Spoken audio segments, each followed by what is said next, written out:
जय माता रानी दोस्तों, मैं नीता विक्रम चैनल में आपका स्वागत करती हूँ। माता रानी के नाम का जयकारा लगाएं। कमेंट सेक्शन में जय माता रानी एवं ओम नमो भगवते वासुदेवाय अवश्य लिखिए। जन्म जन्मांतर के पापों से मुक्ति होती है और हर तरह की मनोकामनाएं सिद्ध हो जाती हैं। दोस्तों, वारों में जिस प्रकार बृहस्पतिवार का दिन विशेष होता है, उसी प्रकार तिथियों में एकादशी की तिथि महत्वपूर्ण होती है और सभी महीनों में अधिक मास का महत्व सर्वाधिक होता है, क्योंकि इन सभी पे श्रीहरि विष्णु भगवान का आशीर्वाद होता है। स्वयं श्रीहरि विष्णु भगवान इस जगत के पालन करता है।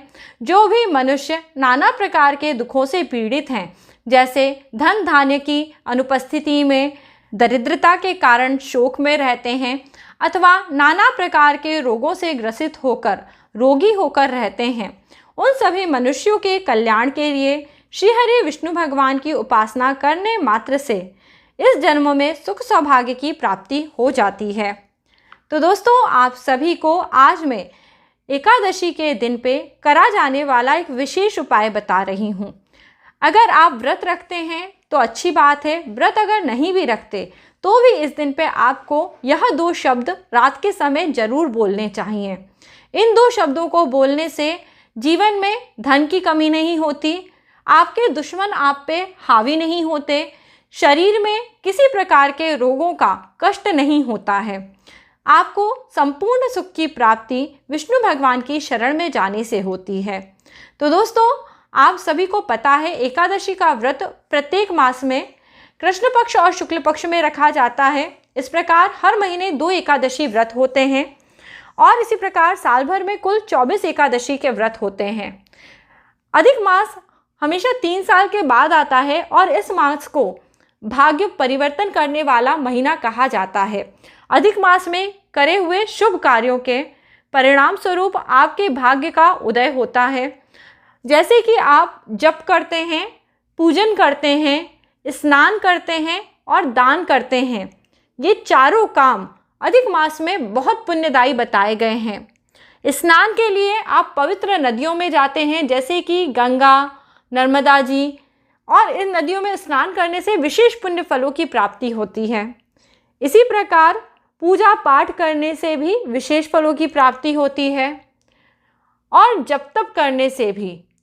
दान सभी अपनी स्थिति अनुसार करते हैं। जिनके पास धन होता है वो धन का दान करते हैं, जिनके पास अनाज अथवा अन्न होता है वो अन्न का दान करते हैं, जिनके पास विद्या होती है वो विद्या का दान करते हैं, और जिनके पास कुछ भी नहीं होता वो सेवा का दान करते हैं।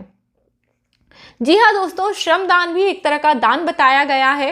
यदि आपके पास कुछ नहीं है तो किसी बुजुर्ग की सेवा, किसी बच्चे की सेवा, जो भी आपको मिले जिसका आप सेवा कर पाओ, उनकी सेवा करिए। इसे नारायण सेवा भी कहा जाता है। यहाँ आपने विष्णु भगवान का एक नाम सुना, नारायण। नारायण शब्द सुनने से आपको याद आ गए होंगे नारद जी, जो श्रीहरि विष्णु के अनन्य भक्त हैं और उन्हें भी बहुत ही पूजा पाठ में श्रेष्ठ माना जाता है।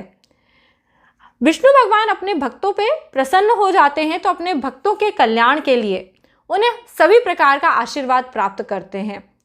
इसी प्रकार नारद जी को पता है कि यदि वह निरंतर विष्णु भगवान का नाम लेते रहते हैं तो इससे विष्णु भगवान प्रसन्नता को प्राप्त करते हैं।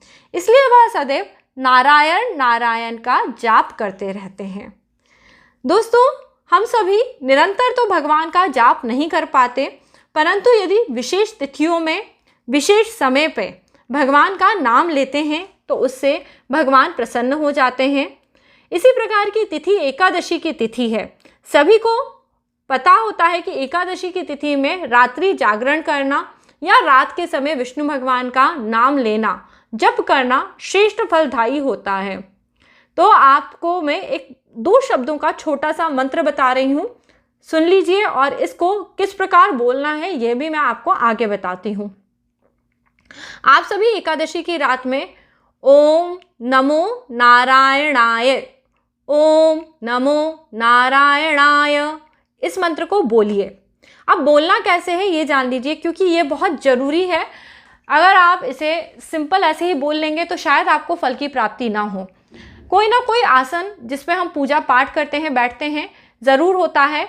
आप अपने घर में चाहे पूजन के स्थान पर बैठें आसन लगाकर, चाहे किसी कुर्सी पे बैठें, अपने बिस्तर पे बैठें, आसन जरूर लगा लें। आसन लगाने से हमारे किए हुए जप का पूर्ण प्रभाव हमें प्राप्त होता है। कोशिश करना चाहिए आप जो आसन प्रयोग करें उसे दूसरे लोग प्रयोग ना करें, अपने आसन का स्वयं प्रयोग करें और जब भी जब तक पूजा पाठ करें अपने आसन पे ही बैठें। बिस्तर पे आसन रखने से आसन मैला नहीं होता है, क्योंकि आसन को हम रोज रोज धोते नहीं हैं और आसन हमारी ऊर्जा का संग्रह करने में मदद करता है। तो आप आसन ज़रूर लगा लें। इसके बाद आपको करना क्या है, आपको सबसे पहले अच्छे से सांस लेनी है। जैसे हम गुब्बारा नहीं फुलाते, ऐसे ही आपको अपने अंदर हवा भरनी है। बहुत अच्छे से सांस अपने शरीर में भरिए और उस सांस को धीरे धीरे छोड़िए। जी हाँ, आपको अपनी प्राण शक्ति को जागृत करना है। हमारा यह शरीर यदि हम सांस नहीं लेते हैं तो एक पिंड के समान है, जिसका इस पृथ्वी पे कोई अस्तित्व नहीं है।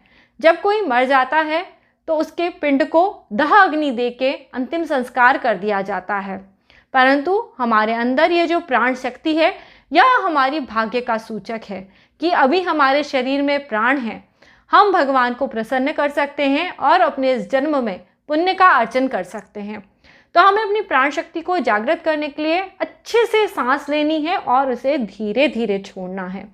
जब आप धीरे धीरे सांस छोड़ेंगे तो आपका ध्यान अपनी नाक की तरफ या नाक से थोड़े ऊपर के हिस्से पे केंद्रित होगा, धीरे धीरे होगा। आप सिर्फ 5 बार ये प्रक्रिया कर लीजिए कि सांस अच्छे से भरिए और सांस को छोड़ दीजिए। फिर 3 बार ओम कहिए। ओम।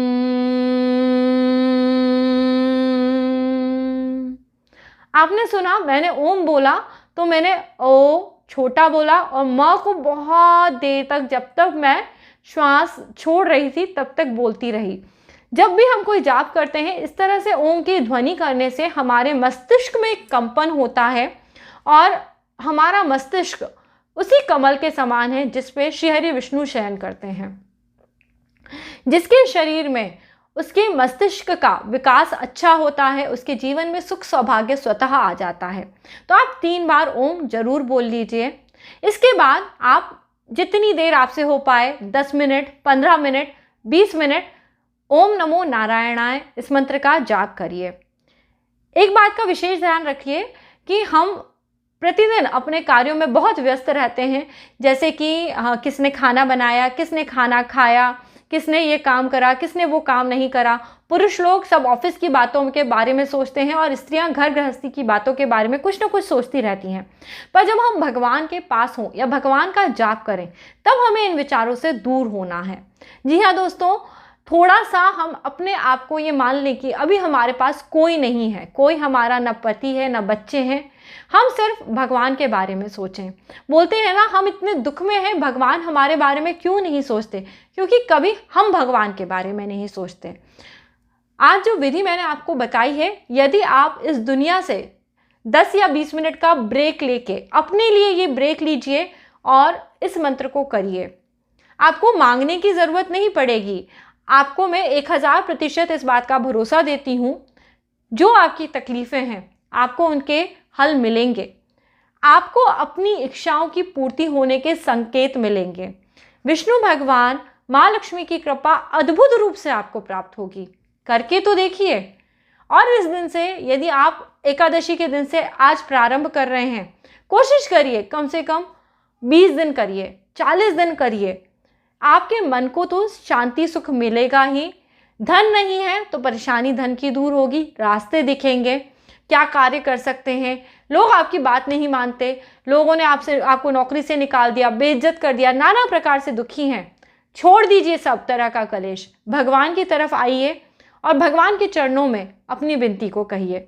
देखिएगा, जो लोग आपको आज छोड़े बैठे हैं, जो लोग आपका चेहरा नहीं देखते हैं, वो स्वयं आपकी प्रशंसा करने के लिए आएंगे। विष्णु भगवान, माँ लक्ष्मी की कृपा आप सब पे इसी प्रकार बरसती रहे और इन कहे हुए शब्दों से आप सभी का कल्याण हो, जीवन में सुख सौभाग्य की प्राप्ति हो, इस प्रकार कामना करते हैं। एकादशी के व्रत को यदि आप कर रहे हैं तो आपका व्रत सफल हो, जीवन में सुख सौभाग्य बढ़े, इस प्रकार से कामना करें। और इस पूरे दिन में आप कोशिश करिए दिन में ना सही, कम से कम रात्रि में अपने जीवन में जो भी आप सांसारिक दुनिया में लिप्त हैं उससे थोड़ा दूरी बनाइए। कोशिश करिए इस दिन पे ब्रह्मचर्य व्रत का पालन करें, झूठ ना बोलें, निंदा ना करें, तामसिक वस्तुओं का सेवन ना करें। देखिए, भगवान श्री हरि विष्णु सबका कल्याण करते हैं, आपका भी जरूर करेंगे। विश्वास रखिए, प्रभु भक्ति करिए, प्रभु मार्ग पर चलिए, प्रभु कार्य करिए। प्रभु स्वयं आपके हर कार्य कर देंगे, ऐसा मेरा भरोसा है। आप भी भरोसा करिए। जल्दी एक नया वीडियो लेके आपसे मिलूंगी। तब तक यदि ये वीडियो पसंद आया तो इसे लाइक कर दीजिए, परिवार मित्रों के साथ अधिक से अधिक शेयर करिए और नीता विक्रम चैनल जल्दी से सब्सक्राइब करिए। वीडियो के नीचे बने हुए लाल रंग के सब्सक्राइब के बटन को प्रेस करके सभी अपना ख्याल रखिए, सदैव खुश रहिए। बहुत सारी शुभकामनाएं आप सभी को। आपका दिन शुभ हो, मंगलमय हो। इसी प्रार्थना के साथ आज का वीडियो यहीं समाप्त करती हूँ। जय माता रानी।